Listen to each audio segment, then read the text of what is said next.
They built a perfect machine small towns where travelers disappear into cells, judges who never met a minority they couldn't convict, officers who plant evidence as routinely as they write tickets. A system so elegant, so profitable that it ran unchecked for decades. But machines have a weakness. They can't tell the difference between prey and predator. So when they arrested Marcus Reynolds on a quiet road in Riverdale, they thought they had their next victim. Instead, they found their executioner. Because Marcus had something none of their other targets possessed, a brother who could tear their mission apart from the highest office in American justice. Sometimes corruption doesn't need a hero. Sometimes it just needs the wrong man in handcuffs. Before we dive deeper, I'd love to know where you're watching from today. If you're enjoying these stories of justice prevailing, make sure you're subscribed. Tomorrow's special episode reveals what happens when the system tries to fight back. And trust me, you don't want to miss it. Marcus Reynolds drummed his fingers against the steering wheel of his Mercedes S-Class, replaying the successful pitch meeting in his mind. The late afternoon sun cast long shadows across the empty highway as he navigated unfamiliar territory. His GPS had suggested this shortcut through the small town of Riverdale, promising to shave 30 minutes off his journey home. The sleek black vehicle purred smoothly along the winding road, its polished surface reflecting the golden light. Marcus adjusted his Italian silk tie, a power move that had served him well during the presentation. At 42, he'd mastered the art of commanding attention in boardrooms, but something about this unknown town made him uneasy. The "Welcome to Riverdale" sign appeared ahead, its paint peeling at the edges. Population, 12,000. The kind of place where everyone knew everyone else's business, and outsiders stood out like ink stains on white paper. Marcus checked his fuel gauge quarter tank, enough to make it home, but cutting it closer than he liked. A small gas station materialized on his right, its weathered sign advertising prices that seemed stuck in the previous decade. He signaled and pulled in, parking beside one of the 4 available pumps. The moment he stepped out of his car, he felt the shift in atmosphere. 2 elderly men on wooden chairs outside the station's convenience store stopped their conversation mid-sentence. A woman loading groceries into her pickup truck quickly finished and hurried to leave. Marcus maintained his composure, straightening his custom-tailored suit jacket as he walked to the pump. Inside the store, the clerk's eyes followed his every movement as he approached the counter. "Pump 3, Marcus said, pulling out his platinum card. The clerk, a thin man with a patchy beard, took the card with visible reluctance. "You passing through?" The question carried an edge that suggested it wasn't just friendly small talk. "Yes, sir. Just need to fuel up, and I'll be on my way." Marcus kept his tone professional and courteous, the same way he handled difficult clients. The clerk swiped his card and handed it back without meeting his eyes. "Pump's ready." Back outside, Marcus felt the weight of unseen stares as he filled his tank. The gas pump clicked rhythmically, each sound echoing in the tense silence. He noticed a police cruiser parked across the street, its occupants watching with too much interest. As he replaced the nozzle, his phone buzzed with a text from his brother Thomas. "How'd the meeting go?" "Knocked it out of the park." Marcus typed back. "Taking a shortcut home." "This town gives me strange vibes, though." Thomas's response was immediate. "Stay safe, little brother. Call if you need anything." If only he knew how prophetic those words would prove to be. Marcus pulled out of the gas station, hyper-aware of the police cruiser that smoothly entered traffic behind him. He maintained exactly the speed limit, hands at 10 and 2 on the wheel. The cruiser followed at a consistent distance, like a shark trailing its prey. The town's main street stretched before him, lined with brick buildings that had seen better days. Faded awnings hung over empty storefronts, and the few pedestrians on the sidewalk seemed to deliberately avoid looking at his car. The whole scene felt like a powder keg waiting for a spark. After 5 minutes of this tension, red and blue lights flashed in his rearview mirror. Marcus's heart rate increased, but his exterior remained calm as he signaled and pulled over to the shoulder. He'd been through this before. The key was to stay composed and professional. 2 officers emerged from the cruiser. The taller one approached his window while his partner hung back, hand resting casually on his holster. Marcus kept his hands visible on the steering wheel. "License and registration," the officer demanded without preamble. His nameplate read Parker. "May I ask why I'm being pulled over, Officer Parker?" Marcus's voice remained steady as he reached slowly for his wallet. "Your right taillight's out."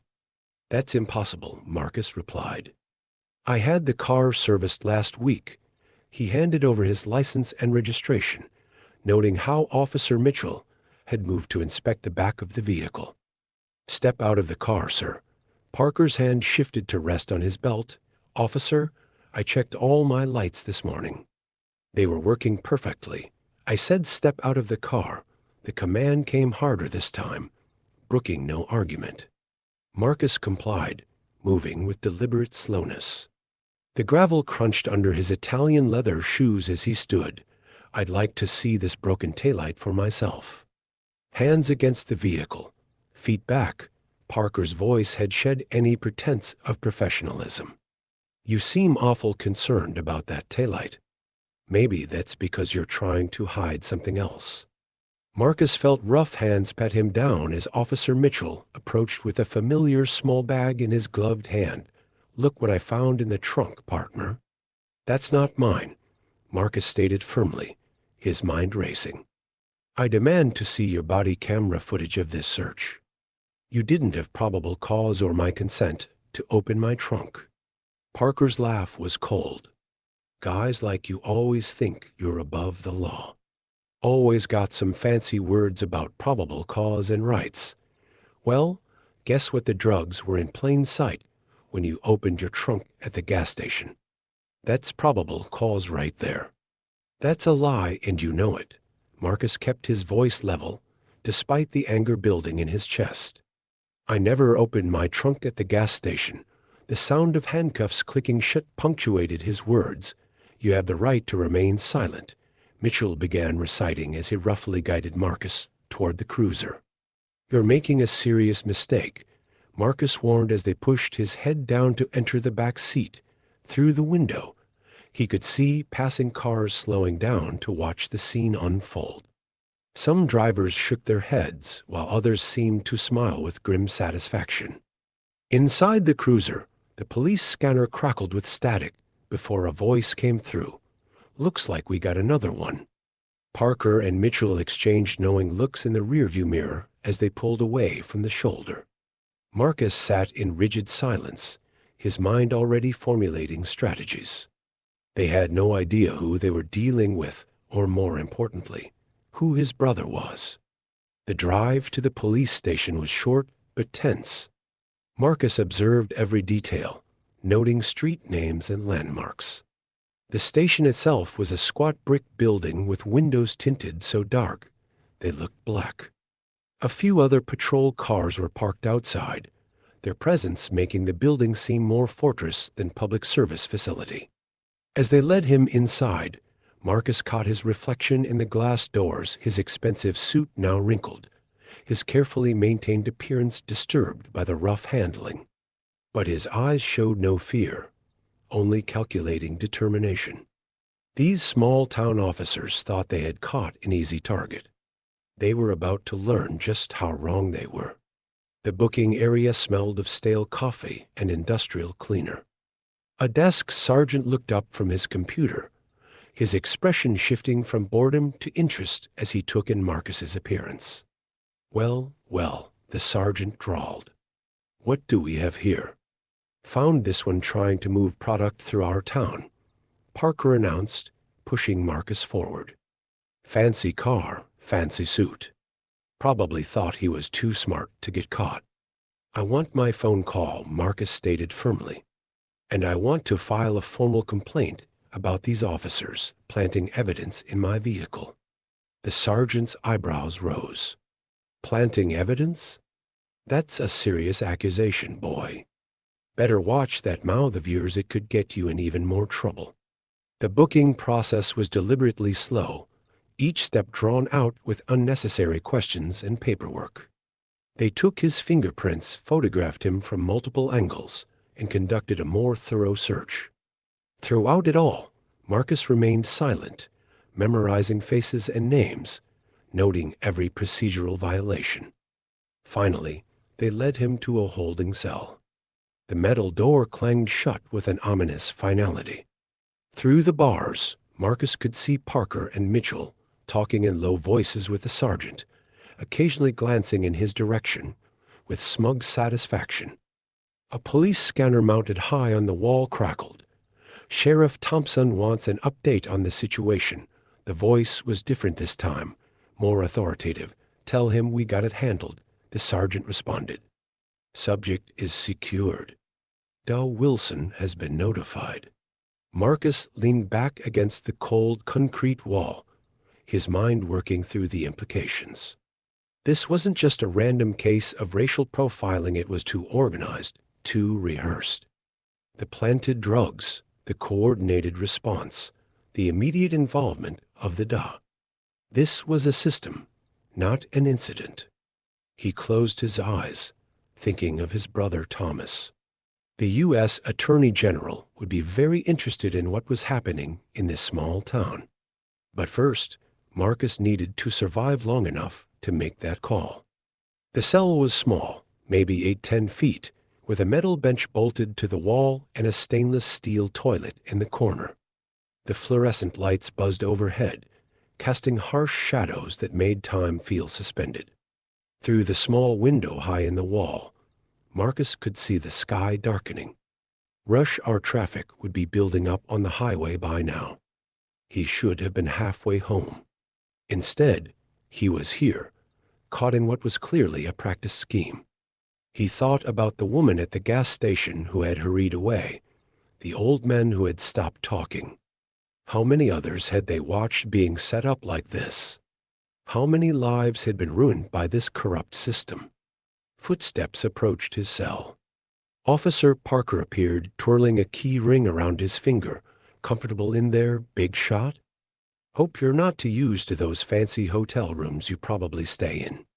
Marcus met his gaze steadily. "You know, Officer Parker, there's still time to do the right thing. Whatever scheme you're running here, it's going to fall apart eventually. All schemes do." Parker's smirk faltered slightly. "You think you're real smart, don't you? Think you can talk your way out of this? We've got you dead to rights, drugs in your trunk, resisting arrest." "Resisting arrest?" Marcus's laugh was sharp. "Your body camera footage will show otherwise." "Oh wait, let me guess, there was a malfunction with the recording?" "Keep running that mouth," Parker growled. "Dow Wilson will be here soon. Maybe he'll be interested in hearing all your theories about schemes and setups." As if on cue, the station's front door opened, and new voices joined the mix. Marcus could hear the shuffle of expensive shoes on linoleum, the murmur of important conversations being held just out of earshot. Through it all, he maintained his composure, waiting for his moment. They would have to give him his phone call eventually, and when they did, everything would change. These small-town corrupt officials had no idea what was coming their way. The station grew quieter as night shift personnel replaced the day crew. Marcus watched the changing of the guard, noting how certain officers avoided eye contact while others seemed to take pleasure in his situation. Each detail was another piece of evidence to be used later. District Attorney Wilson appeared, his presence filling the narrow corridor. He was younger than Marcus expected, with carefully styled hair and a sharp suit that spoke of ambition rather than service. "Well, what do we have here?" Wilson's voice was smooth, practiced the voice of a man who spent his days convincing juries of whatever truth he chose to present. "Another drug runner, thinking he can use our roads as his personal highway. Mr. Wilson, Marcus acknowledged, noting how the DA's arrival had shifted the power dynamic in the room. I assume you're here to investigate the illegal search and seizure of my vehicle, along with the planting of evidence by your officers. Wilson's laugh was theatrical. Illegal search? According to the report I just reviewed, those drugs were in plain sight. And given your attitude, I'm not surprised you're trying to blame our fine officers for your own poor choices. Through the window of a nearby office, Marcus caught glimpses of shadows moving behind the one-way glass. More observers watching the show, probably other officials involved in whatever scheme was unfolding. Look at the bright side, Wilson continued, pulling up a chair and sitting with calculated casualness. If you cooperate, maybe we can work something out. A guilty plea, some community service, he paused, letting the implication hang in the air. Otherwise, with your prior record, you're looking at 15 years minimum. Prior record? Marcus's voice carried genuine surprise. I don't have a prior record.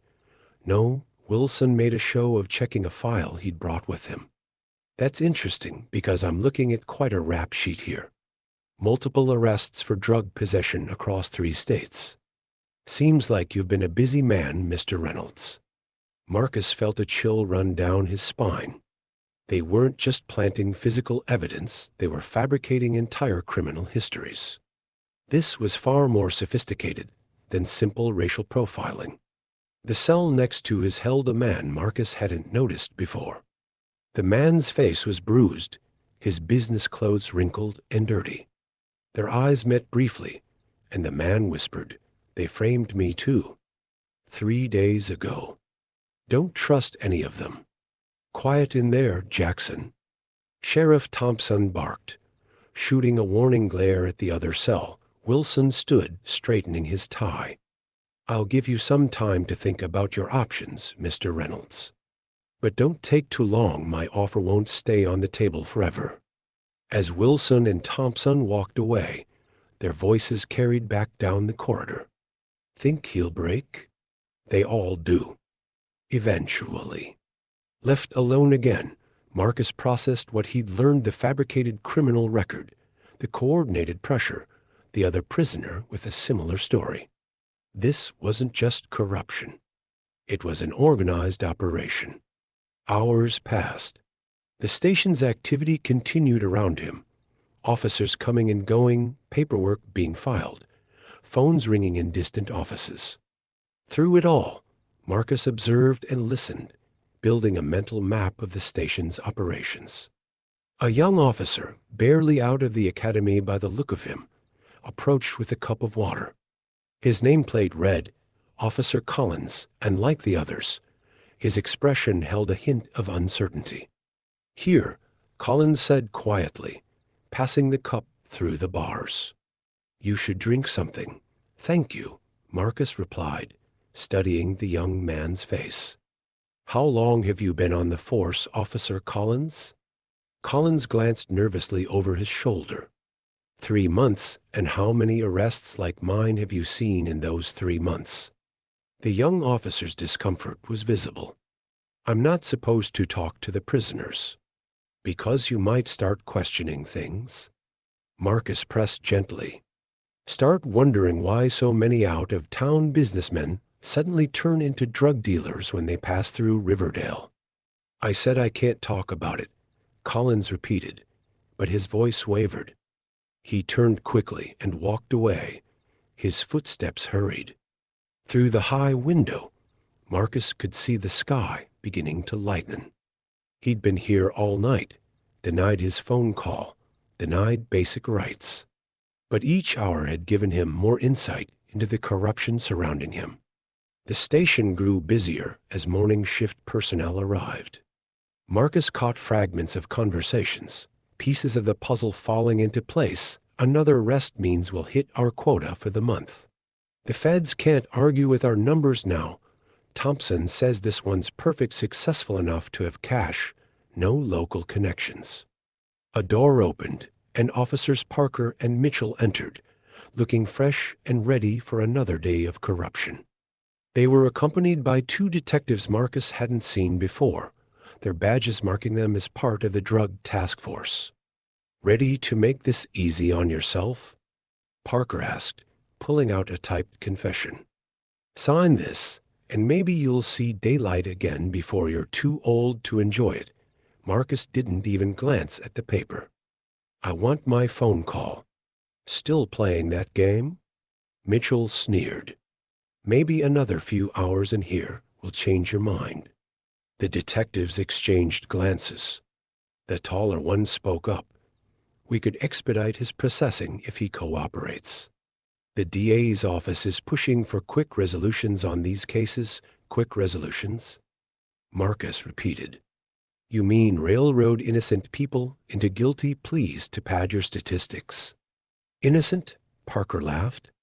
"We found drugs in your car. Multiple witnesses saw you acting suspiciously at the gas station. And with your record, my manufactured record," Marcus corrected, "created sometime between my arrest and Dow Wilson's arrival." A flicker of unease crossed one detective's face. He pulled Parker aside, their whispered conversation just barely audible. "Are you sure about this one?" "He seems different." Parker waved off the concern. "They all think they're special at first." "He'll break." The morning wore on. More officers paraded past his cell, each trying different tactics: good cop, bad cop, threats, promises. A well-rehearsed performance that had probably broken many others before him. Through it all, Marcus maintained his composure, watching and listening. He noticed how certain officers deferred to others, how information flowed through specific channels, how the hierarchy of corruption operated. Around noon, Dow Wilson returned, this time with a court-appointed defender in tow. The lawyer was a nervous man named Frank Johnson, whose rumpled suit and defeated expression suggested he was either part of the scheme or had long ago given up fighting it. "Mr. Reynolds," Johnson began, his voice lacking any real conviction, "I've reviewed your case, and given the evidence against you, I strongly recommend accepting the DA's plea deal." "Evidence?" Marcus raised an eyebrow. "You mean the planted drugs and fabricated criminal record? Have you even looked at the arrest report? Checked for body camera footage? Verified the chain of custody for the alleged evidence?" Johnson shifted uncomfortably. "The officer's testimony will be interesting to hear under oath," Marcus finished. "Especially when they have to explain why their body cameras weren't functioning, why they searched my vehicle without consent or probable cause, and why their arrest report contradicts basic facts that any decent investigation would reveal."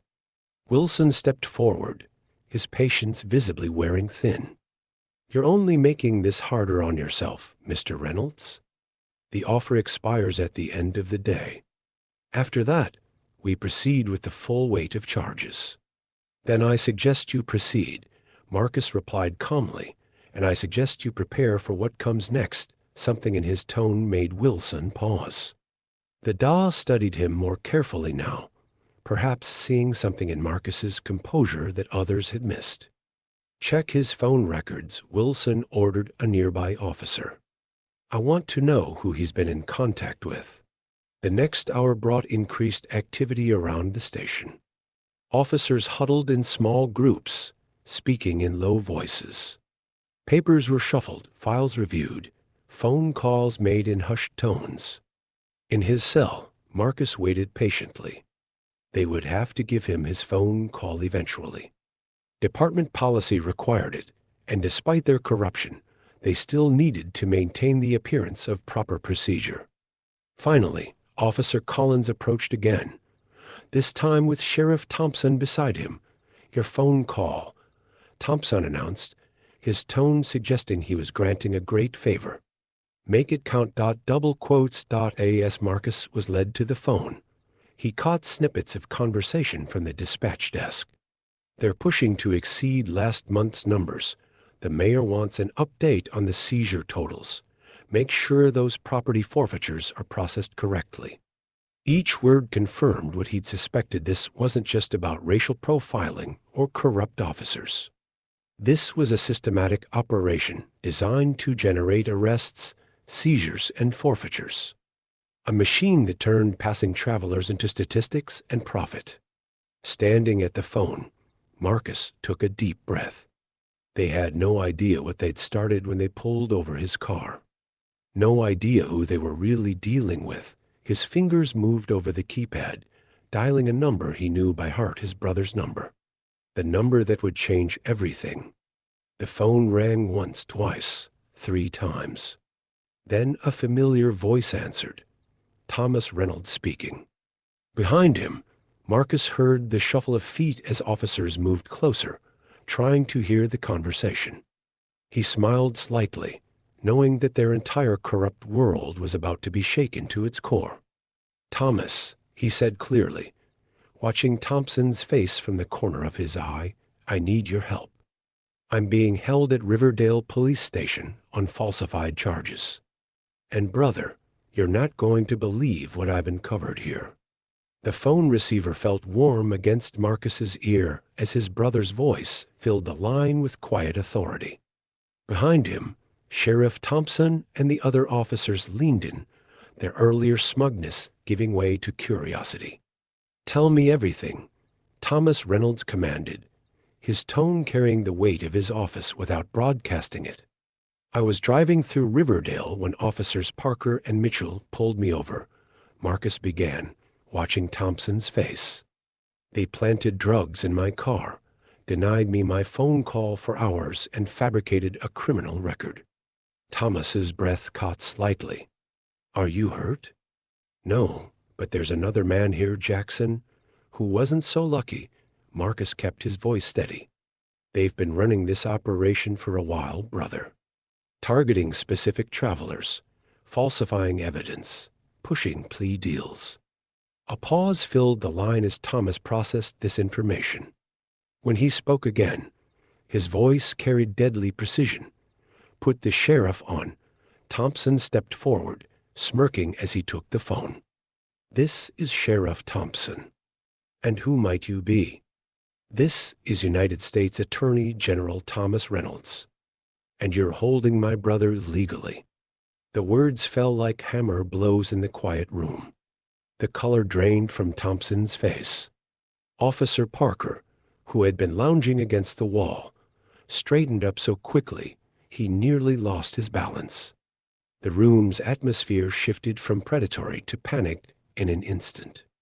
Sir, there must be some mistake, Thompson stammered. We found narcotics in his vehicle during a routine traffic stop. Did you now? Thomas's voice could have frozen hell. Tell me, Sheriff, are your officers' body cameras working today? I'll be very interested in reviewing that footage, along with your department's arrest records for the past 5 years. Thompson's hand trembled slightly as he held the phone. Sir, I assure you we followed all proper procedures. Save it for the federal investigation. Thomas cut him off. I'm mobilizing resources as we speak. In the meantime, my brother better receive proper treatment. If he so much as gets a paper cut, I'll add personal liability to the charges. The sheriff's face had gone from red to ash white. Of course, sir. We'll ensure Mr. Reynolds' comfort and safety. One more thing, Thomas added. Every officer involved in this arrest is now under federal investigation. I suggest you all think very carefully about your next moves. Cooperation might be the only thing between you and a federal prison cell. Thompson set the phone down with unsteady hands. The other officers had backed away from Marcus, creating a respectful distance that bordered on fear. Through the station windows, Marcus could see Officer Collins practically running to his computer terminal. Get him out of that cell. Thompson barked, fumbling with his keys. And somebody find Dow Wilson. Now. The station erupted into controlled chaos. Officers scrambled to their desks, desperately deleting files and shredding papers. Phones started ringing as word spread through Riverdale's corrupt justice system that the U.S. Attorney General was about to rain hell upon them. Marcus was quickly escorted to an interview room, this one considerably more comfortable than his cell. Coffee appeared before him, along with apologetic offers of food and water. The transformation was almost comical, from hardened criminal to honored guest in the space of one phone call. Dow Wilson burst through the door, his usual composure shattered. "Is it true? The U.S. Attorney General?" "My older brother," Marcus confirmed, taking a slow sip of coffee. "He's always been very protective of family." Wilson slumped into a chair, his face ashen. "This can't be happening. Do you have any idea what you've built here? A racket targeting innocent travelers? A scheme to generate false arrests for federal funding? Or is it something even bigger?" Marcus leaned forward. "Want to tell me about those property seizures I heard mentioned before?" Before Wilson could respond, the station's front doors burst open. FBI agents poured in, their blue windbreakers a stark contrast to the small-town police uniforms. Leading them was Special Agent Rodriguez, her badge gleaming as she strode directly to where Thompson stood frozen. "Sheriff Thompson," she announced, her voice carrying across the now silent station. "We have a warrant to seize all departmental records, electronic devices, and evidence related to arrests made in the past 5 years.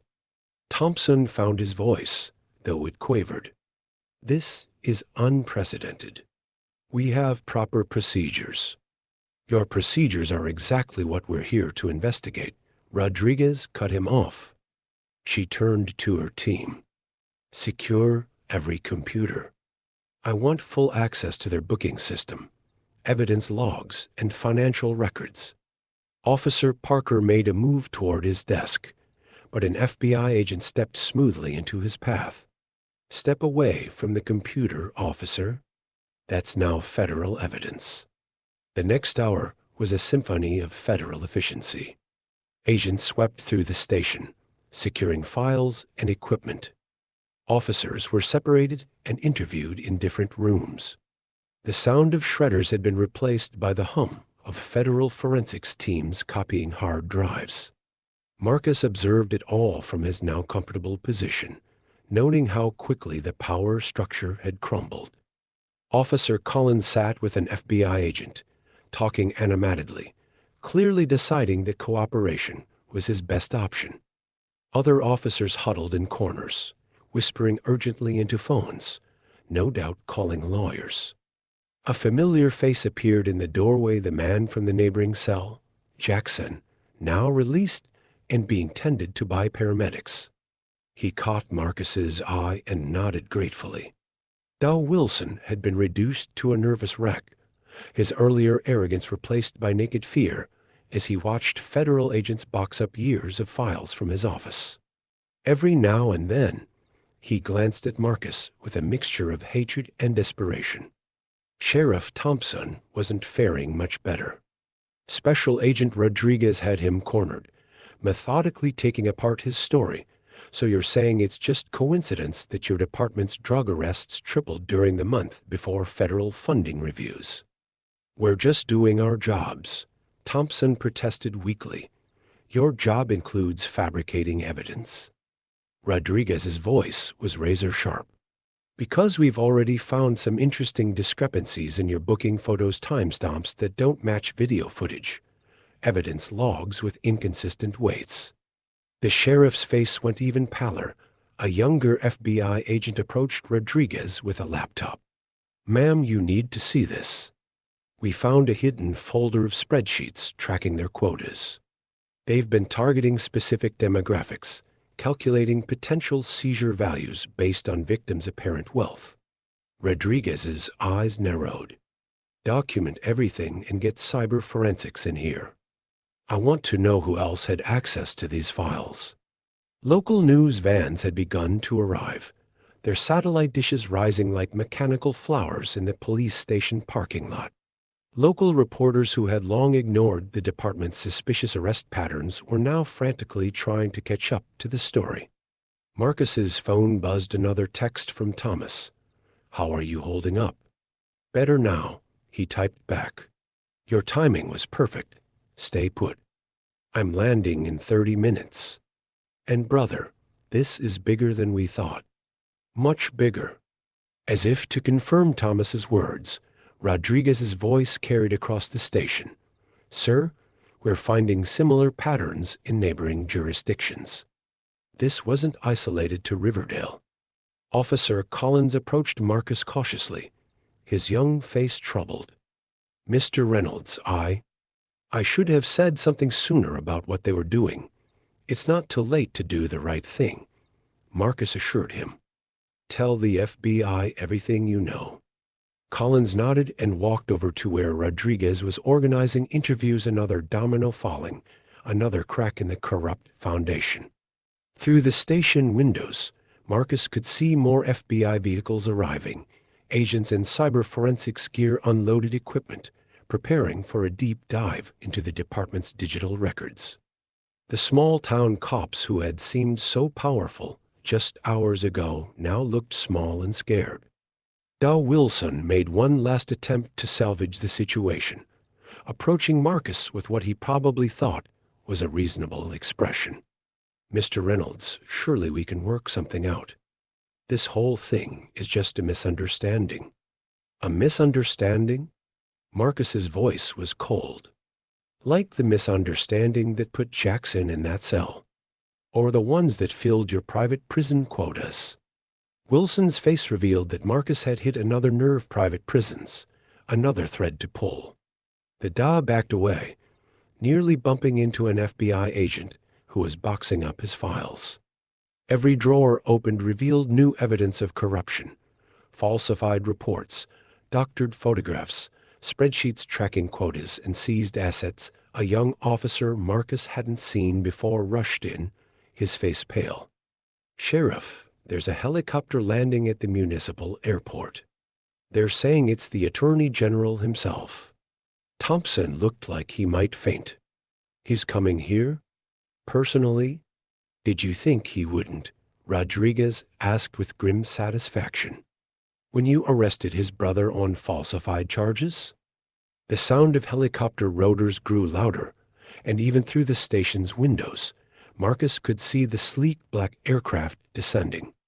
Thomas had always had a flair for dramatic entrances. Officers who had been trying to maintain their composure finally broke. One began openly crying at his desk. Another started shouting about how he'd been forced to participate. Parker and Mitchell, the original architects of Marcus's arrest, sat in separate rooms with federal agents, each presumably trying to blame the other. The station door opened again, and a hush fell over the room. Thomas Reynolds stood in the doorway, his 6'2" frame commanding immediate attention. His tailored suit and stern expression radiated authority, but his eyes softened slightly when they fell on Marcus. "Brother," he said simply, crossing the room in long strides. "Are you all right?" "I am now," Marcus replied, standing to embrace him. "Though I think we've stumbled onto something much darker than a simple false arrest." Thomas's expression hardened as he surveyed the chaos around them. "Agent Rodriguez, what have you found?" "Sir, this goes way beyond Riverdale," she reported. "We're seeing evidence of a coordinated effort across multiple jurisdictions: false arrests, asset seizures, quota systems, and connections to private prison contractors." Clayton's reaction when I mentioned it was interesting, Marcus added. Thomas nodded slowly, his mind clearly mapping out the larger implications. "Special Agent Rodriguez, I want every electronic device in this building analyzed, every piece of paper documented, every officer interviewed." "Already in progress, sir," she confirmed, and Sheriff Thompson, Thomas turned to where the once proud lawman stood trembling. "I suggest you contact your attorney. Though given what we're uncovering, you might want to consider being the first to cooperate. It could make a difference in where you serve your time." Thompson slumped in defeat, the last vestiges of his authority crumbling. Through it all, Marcus watched the systematic dismantling of Riverdale's corrupt power structure. What had started as a routine act of racial profiling had exposed something far more sinister, and as he caught his brother's determined expression, he knew this was just the beginning. The truth about Riverdale was about to shake the foundations of law enforcement across the country. And it all started with one wrong traffic stop. FBI cyber teams were working through the department's digital records, following an increasingly disturbing trail of evidence. Agent Rodriguez approached with a tablet displaying a complex network of connections. "We've accessed their secure server," she explained, showing Marcus and Thomas. The digital team found hidden folders with detailed tracking of every arrest. They were categorizing targets by race, apparent wealth, and potential asset value. Officer Collins had been helping the agents access protected files, his knowledge of the department's systems proving invaluable. "They made us use these special codes for different types of arrests," he explained. P1 was for high-value targets, successful minorities with expensive vehicles or jewelry. Those went straight to Sheriff Thompson and Wilson. And look at this. Rodriguez swiped to another screen showing financial records. After each successful conviction, there are payments flowing to offshore accounts, some directly linked to Judge Henderson. The judge was in on it too. Marcus asked, though he wasn't surprised, completely compromised. Thomas confirmed grimly. "We've just received his bank records. Regular deposits following every conviction, all disguised as consulting fees from a company called Regional Detention Services. The private prison contractor," Rodriguez added. "They're paying kickbacks to everyone involved. Officers get bonuses for arrests that lead to convictions. The DA gets a percentage of asset forfeitures, and the judge gets paid per conviction that sends someone to their facilities." Marcus studied the evidence, the full scope of the corruption becoming clear. How many people have they done this to? In Riverdale alone, we're looking at over 200 cases in the past 3 years, Rodriguez replied soberly. Across all the jurisdictions showing similar patterns. Potentially thousands. Thomas's phone buzzed with an update. FBI just raided Regional Detention Services headquarters. They're seizing their servers and financial records. He looked at his brother. This isn't just about corrupt cops anymore. We're talking about a nationwide conspiracy to profit from mass incarceration. As evening approached, federal agents had compiled enough evidence to move on the next phase of the operation. Agent Rodriguez briefed her team, pointing to a map of Riverdale. "Our surveillance indicates that Sheriff Thompson, Wilson, Judge Henderson, and several officers are meeting at the Pine Tavern on the edge of town. They're likely trying to coordinate their stories and destroy any remaining evidence." Thomas nodded. "Let them talk. Every word they say just gives us more to work with." Inside the Pine Tavern, the corrupt officials huddled in a back booth. Inside the Pine Tavern, the corrupt officials huddled in a back booth, their voices low and urgent. Empty whiskey glasses littered the table, liquid courage for men watching their world collapse. "The feds are everywhere," Officer Parker muttered, his usual swagger replaced by barely contained panic. "They're going through everything: arrest records, evidence logs, financial documents." Wilson's perfectly pressed suit was wrinkled now, his collar dark with nervous sweat. "We need to coordinate our stories. If we all stick to the same narrative." "Narrative," Thompson cut in, his voice harsh. "They have the files, William. All of them. Your precious narrative won't explain away offshore accounts and falsified evidence." The bar's door swung open, letting in a blast of cool night air. Judge Henderson entered, his judicial authority stripped away by fear. He slid into the booth, ordering a double scotch with trembling hands. My office is being searched as we speak, Henderson announced. They're pulling records of every case I've handled in the past decade. The Dodge is cross-referencing my rulings with the payment schedules they found in Wilson's files. Outside and seen by the corrupt officials, federal surveillance teams documented every entrance and exit. Agent Rodriguez's voice crackled over secure channels. All targets are in position. Strike teams stand by. Back at the police station, Marcus watched the operation unfold on multiple screens. Thomas stood beside him, his presence radiating controlled fury as they listened to the corrupt officials through hidden microphones. They're scared, Marcus observed, finally realizing what they've done. Good, Thomas replied. Fear makes people sloppy, makes them talk. Inside the bar, the conversation grew more desperate. Thompson drained another glass, his face flushed. We should have killed Reynolds when we had the chance. Made it look like another suicide in custody. Wilson's head snapped up. Keep your voice down. And don't talk about the other incidents. Not here, not ever. Why not? Parker laughed bitterly. The feds already know. They found the hidden case files, all 17 suicides, complete with the actual cause of death reports we buried. In the surveillance van, Agent Rodriguez keyed her radio. Did you get that?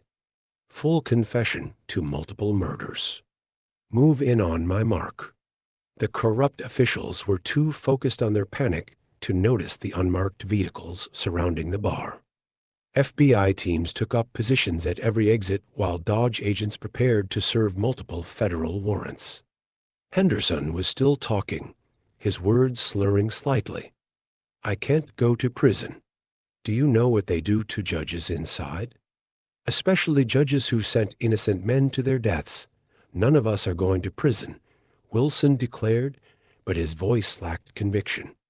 I've made some calls. Friends in high places. They'll protect us. Thompson snorted. Like they protected Judge Harrison? He's singing like a bird to the feds right now, trading everything he knows for a lighter sentence. The mention of Harrison sent a fresh wave of panic through the group. The judge had been part of their scheme from the beginning, signing off on illegal searches and rubber-stamping asset seizures. Outside, Thomas received a text from his Dodge task force. Harrison gave up everything. We have names, dates, account numbers. Green light for mass arrests. He nodded to Agent Rodriguez. Take them. The bar's door burst open as federal agents poured in from every entrance.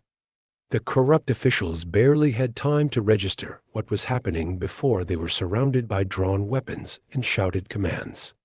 Federal agents. Hands where we can see them. Wilson tried to run, but made it 2 steps before being tackled by an FBI agent. Judge Henderson simply slumped in his seat, all pretense of dignity gone. Thompson reached for something under his jacket, but froze when 3 laser sights appeared on his chest.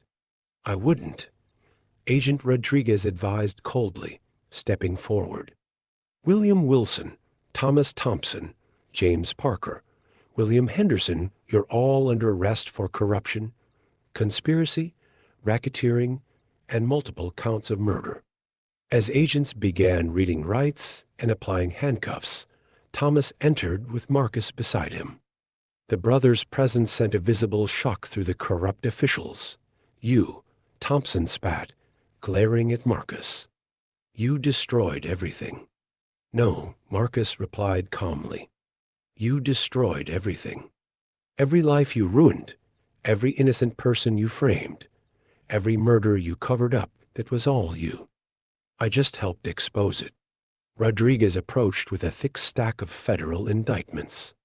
Gentlemen, these warrants outline charges including but not limited to conspiracy to violate civil rights, corrupt organization, evidence tampering, multiple counts of first-degree murder, and operating a continuing criminal enterprise. Wilson's legal mind kicked in through his panic. We want deals. All of us. We have information about higher level involvement. Higher level. Thomas stepped forward, his presence commanding attention. You mean Senator Barnes? Regional Detention Services? The private prison executives? We already have their files, thanks to your meticulous record-keeping. Your offshore accounts were particularly helpful. Amazing how money can be traced, isn't it? Every payment, every kickback, every bribe, it all leaves a trail. Outside, news vans were already arriving, drawn by the fleet of federal vehicles. Camera crews captured the moment as the corrupt officials were led out in handcuffs, their expressions a mixture of defeat and terror. This is just the beginning, Rodriguez informed them as they were loaded into transport vehicles. We're rolling up your entire network, every corrupt cop, every bot judge, every politician on the take. The following morning, Marcus sat in his brother's temporary office at the Riverdale Federal Building, reviewing the evidence that had been compiled overnight. The scope of what they'd uncovered was staggering. It goes so much deeper than we initially thought, Thomas explained, spreading documents across the table. Riverdale was just one node in a network spanning 3 states. Each jurisdiction operated the same way: target minorities with apparent wealth, plant evidence, push plea deals, and split the profits. Agent Rodriguez entered with a tablet displaying a complex web of connections. We've identified what they called the board, a group of executives and investors who essentially franchised this corruption model to small towns across the country. She swiped to a new screen showing email correspondence. They even had a name for it: Project Legacy. They provided everything: targeting protocols, quota systems, legal templates, even technical support for hiding digital evidence. It was a turnkey operation for monetizing racial profiling. And at the center of it all, Thomas added grimly, regional detention services. Their business model depended on maintaining at least 95% occupancy in their facilities. These arrests weren't just about asset seizures, they were literally filling prison beds for profit. Marcus studied a spreadsheet showing projected arrest numbers. They were planning to expand to 50 more jurisdictions within 2 years. Conservative estimate of potential victims? Over 10,000 people annually. That's not going to happen now, Thomas assured him. We're freezing their assets, revoking contracts, and building RICO cases against everyone involved. Officer Collins knocked on the door frame, looking both exhausted and energized. Sir, we found something else. The encrypted files from Dow Wilson's computer include lists of every innocent person convicted through this scheme. Names, case numbers, current locations, everything we need to start the process of freeing them. Thomas nodded. That becomes our top priority after securing the evidence. Get a team started on reviewing those cases immediately. Already on it, Rodriguez confirmed. We've set up a dedicated task force just for case reviews and exonerations. Marcus's phone buzzed with a news alert.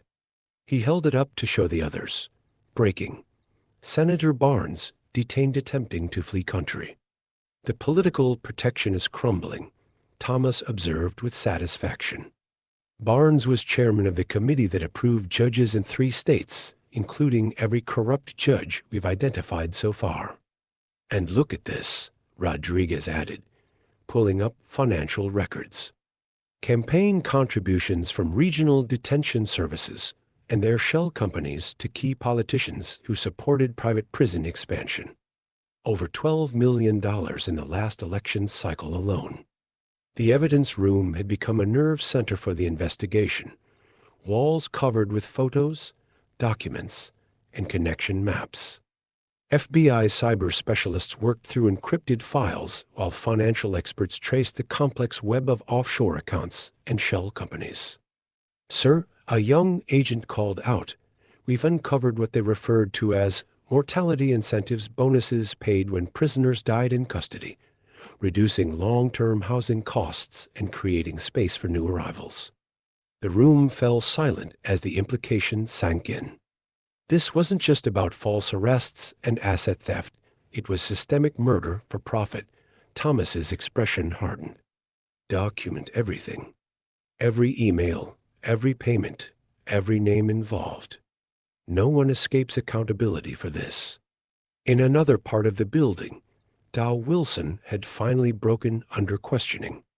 His recorded confession played on a monitor. The board provided everything.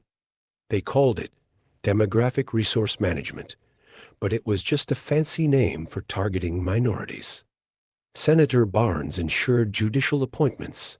Regional detention services provided the financial incentives, and we handled the local operations. What about the deaths in custody? Rodriguez's voice asked from off camera. Wilson's face crumpled. Those weren't supposed to happen at first. But then Regional realized it was more profitable to have shorter sentences with higher turnover. They called it optimizing bed utilization. God help me, I went along with it. Marcus turned away from the monitor, sickened by the casual cruelty of the system they'd uncovered. How much has been seized so far? Over 40 million in assets directly tied to the corruption, Thomas replied. But that's just the beginning. We've frozen Regional Detention Services accounts another 300 million. Their stock has dropped 70% since the arrests began. And the other towns? The other victims? We're moving simultaneously in 12 jurisdictions, Rodriguez confirmed. Teams are securing evidence, making arrests and identifying victims for case review. It's the largest civil rights investigation in Dodge history. News helicopters circled the Riverdale Federal Building as more officials arrived. The once quiet small town had become the epicenter of a national scandal, with media from across the country descending to cover the story. As evening approached, Thomas prepared for a press conference that would shake the foundations of the American justice system. Marcus watched his brother review his notes, proud of the man who stood ready to confront such deeply entrenched corruption. Ready for this? Marcus asked. Thomas nodded grimly. The public needs to know the truth, all of it. How racial profiling became industrialized. How the justice system was corrupted from within. How innocent lives were destroyed for profit. This stops now. The morning sun cast long shadows across the steps of the Riverdale Federal Building as Marcus Reynolds approached the podium. Camera crews from every major network jostled for position, their satellite trucks filling the parking lot. Behind him stood Marcus, Agent Rodriguez, and a row of federal officials, a united front against corruption. Last night, Thomas began, his voice carrying across the hushed crowd.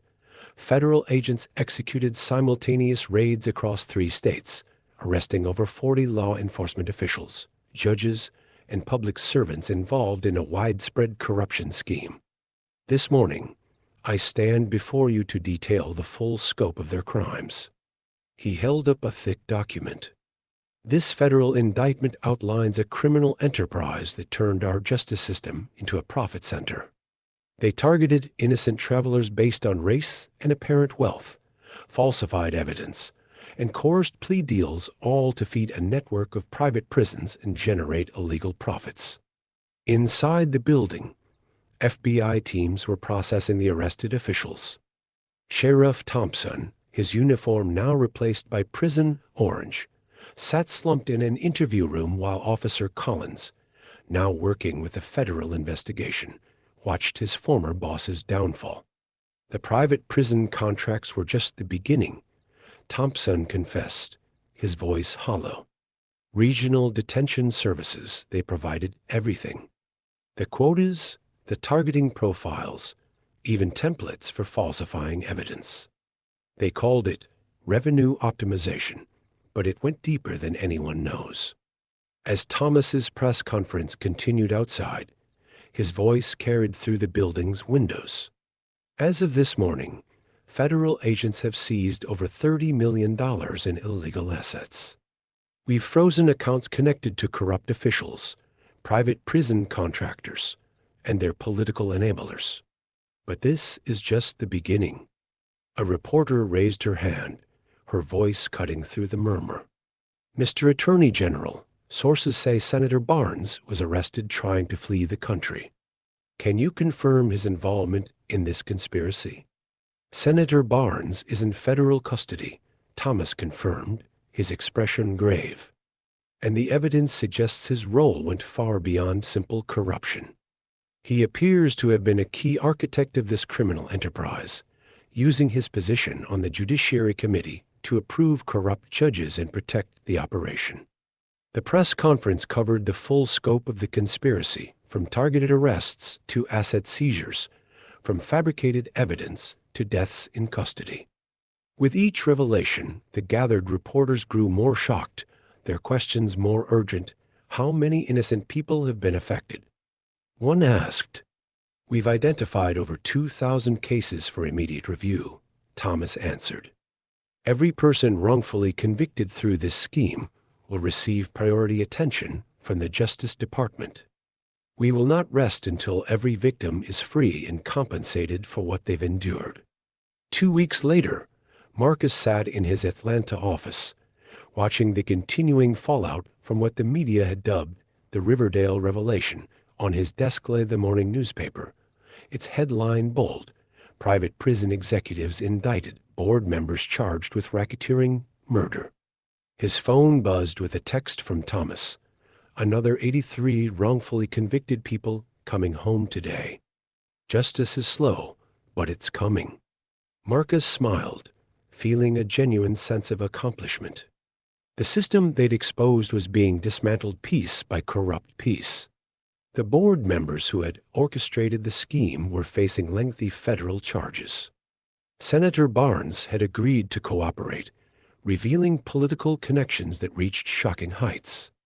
Officer Collins, now acting Chief Collins, had been instrumental in rebuilding Riverdale's police department from the ground up, implementing transparency measures and community oversight that were becoming a model for departments nationwide. The cell door of his office opened, and Jackson entered, the man who had been in the neighboring cell that night in Riverdale. They had stayed in touch throughout the investigation.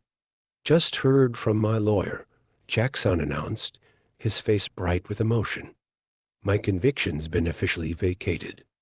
I'm getting everything back: my business license, my seized property, even compensation for lost income. That's wonderful news, Marcus replied, standing to shake his hand. How many others from your case group? 17 of us so far. All minorities, all successful entrepreneurs, all framed the same way. Jackson's expression grew serious. What you and your brother did exposing this whole corrupt machine, it's saving lives, man. Literally saving lives. On the television mounted on his office wall, a congressional hearing was underway. Emma Wright, Wilson's former assistant turned whistleblower, was testifying about the quota systems and targeting protocols. They had it down to a science, she explained to the stunned committee members.